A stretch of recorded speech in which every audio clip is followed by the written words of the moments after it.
Welcome, my dear children. I am Sir Sunil, your chemistry teacher. Good morning, everyone. Today I am here in front of you with your second chapter, Physical and Chemical Changes. How are you all? I hope you all are fine. Okay? So, please open your textbook. Those who don't have the textbook, please stay on video.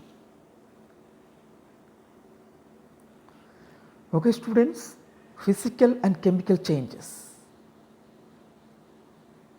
Changes occur every moment around us. In fact, they are an integral part of nature.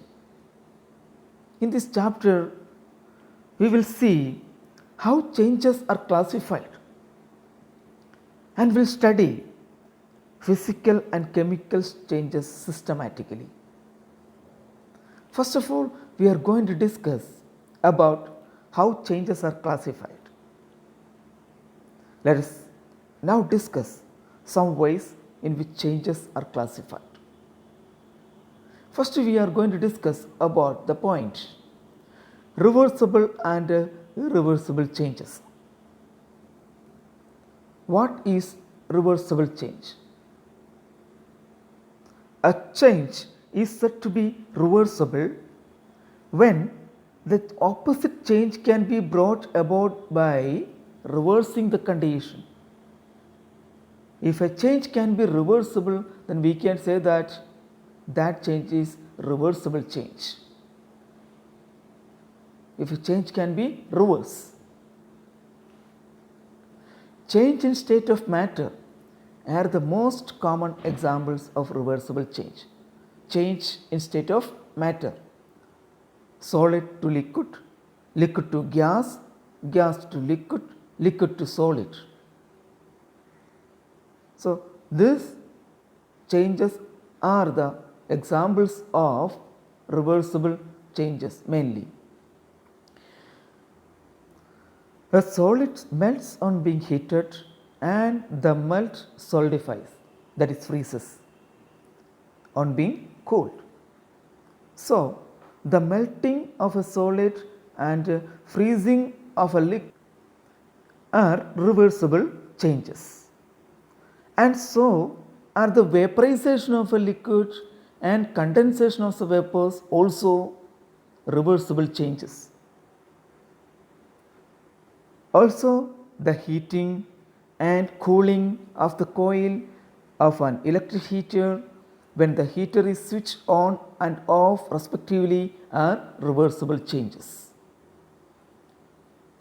There are many examples like this around us related to reversible changes.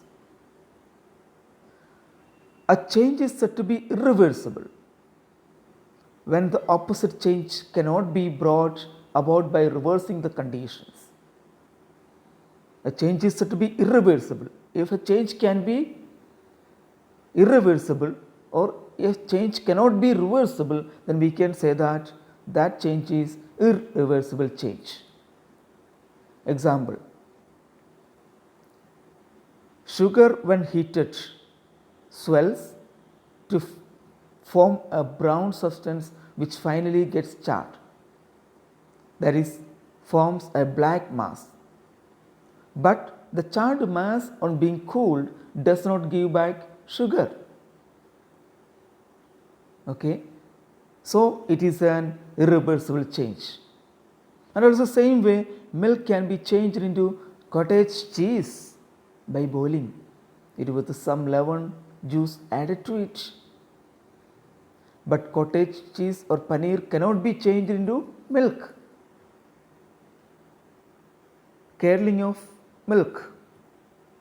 Curd cannot be changed as milk. Thus, the charring of a sugar and curdling of a milk are irreversible changes. And also, the growth of plants and animals. Can you reverse as a child? Suppose we want to become a child now. Can we? No. digestion, photosynthesis, and burning of fuel, etc., are all irreversible changes. Now we can discuss some activities. With the help of an adult, place some sugar crystals in a china dish. We just go through the diagram. Okay, for this activity, this is the activity. Okay, students.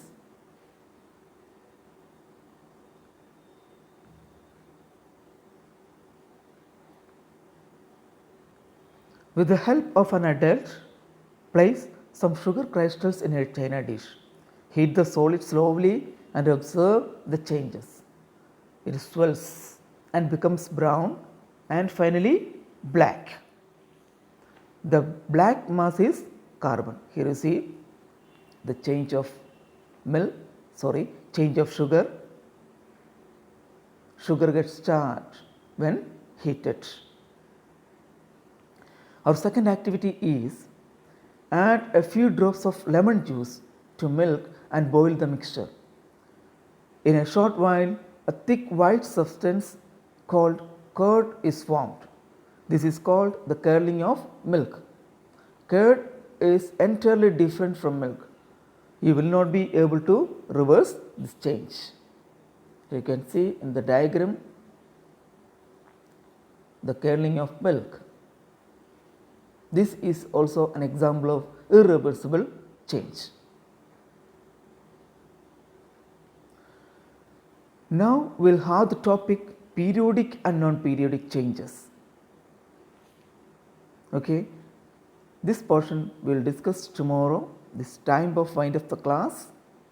Okay, students, read the chapter 5 times at least and stay on video for tomorrow. Goodbye.